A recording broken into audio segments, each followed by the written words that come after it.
বাংলাদেশের সিস্টেম গুলাই এমন করে রাখা হয়েছে, আপনি যতই চিল্লান রাস্তায় রাস্তায় কিছু হবে না। সিস্টেমের জন্য চাপ দিয়ে ফুল সিস্টেম চেঞ্জ করতে হবে। সরকারের বিরুদ্ধে বলা যায়, মাফিয়াদের বিরুদ্ধে কথা কম বলতে হয়, কারণ সরকারও কন্ট্রোল করে মাফিয়ারা, এবং এই মাফিয়াদের হাত এত শক্তিশালী,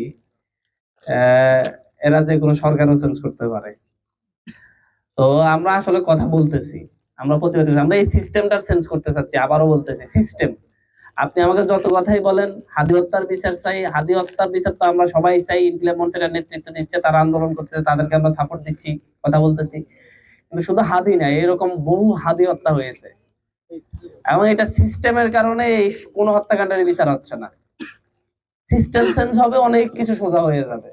আপনার সিস্টেমটাই এমন, আপনি হচ্ছে পুলিশকে, থানায় পুলিশ একটা থানার পুলিশের জন্য আপনার বরাদ্দ দেন যে 140 লিটার, একটা উপজেলার থানার জন্য 140 লিটার তেলের বরাদ্দ দেয়।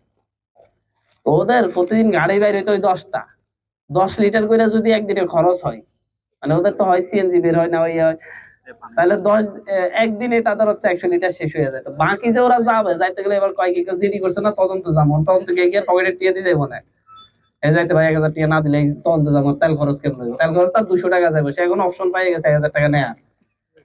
আপনি পুলিশকে তার ইয়ে দেন, তার খরচটা দেন, তার যেটা লজিস্টিক খরচ দেন, তাকে বেতন ভাতা ঠিক মতো দেন, তাহলে দেখেন তারপর যে ওরা ধরেন সাইফা যে হচ্ছে তুই এখন ঘুষ খাস কিনলে, কিন্তু এখন আপনি তাকে কিছু দিবেন না, সে 15,000 টাকা বেতন পায়, 20,000 টাকা বেতন পায়, তাকে আপনি 20 দিন বাইর করলে তার 20 দিনে যাতায়াত ভাড়ায় তো তার 20,000 টাকা চলে যাবে, তো তার সংসার চালাবে না, বাচ্চা কাচ্চা পড়াবে না। আমি বলতেছি বাংলাদেশের প্রত্যেকটা সিস্টেমকে এমন ভাবে তৈরি করে রাখা হয়েছে। আপনার কৃষি প্রণোদনা দেয়, ধরেন হচ্ছে চাইল্ড ডাইল দেয়, এক উপজেলার জন্য 40 মন 50 মন ধরেন হচ্ছে ইয়া যায়, ধানের বীজ যায়, চাইলের বীজ যায়, গমের বীজ যায়, বিভিন্ন ভাবে যায়। এই বীজগুলা নেয়ার জন্য যে ভাড়া, সেই ভাড়াটা এটার সাথে নাই। তো কি করবো, এখানে 40 মন থেকে সে 1 মন বেচে দিবে, 2 মন বেচে দিবে, বেচে দিয়ে তো সে তারপরে ইয়ে করবে। এখন যখন তার বেচতেই হইতেছে, সে তার গাড়ি ভাড়া 1 মন বেচলে হয়ে যায়, সে এখন 5 মন বিক্রি করে।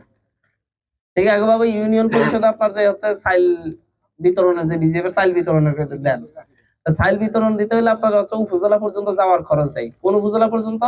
আপনার 60 কিলো উপজেলায় যে খরচ, ইয়াতে যে খরচ এই চাইল যাওয়ার জন্য, সদরে যে খরচ, একই খরচ হাতিয়াতে যাওয়ার জন্য।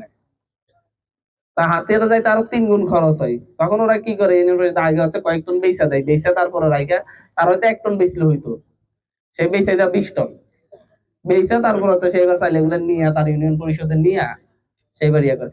মানে বাংলাদেশের সিস্টেম গুলাই এমন করে রাখা হয়েছে, আপনি যতই চিল্লান রাস্তায় রাস্তায় কিছু হবে না। সিস্টেমের জন্য চাপ দিয়ে ফুল সিস্টেম চেঞ্জ করতে হবে।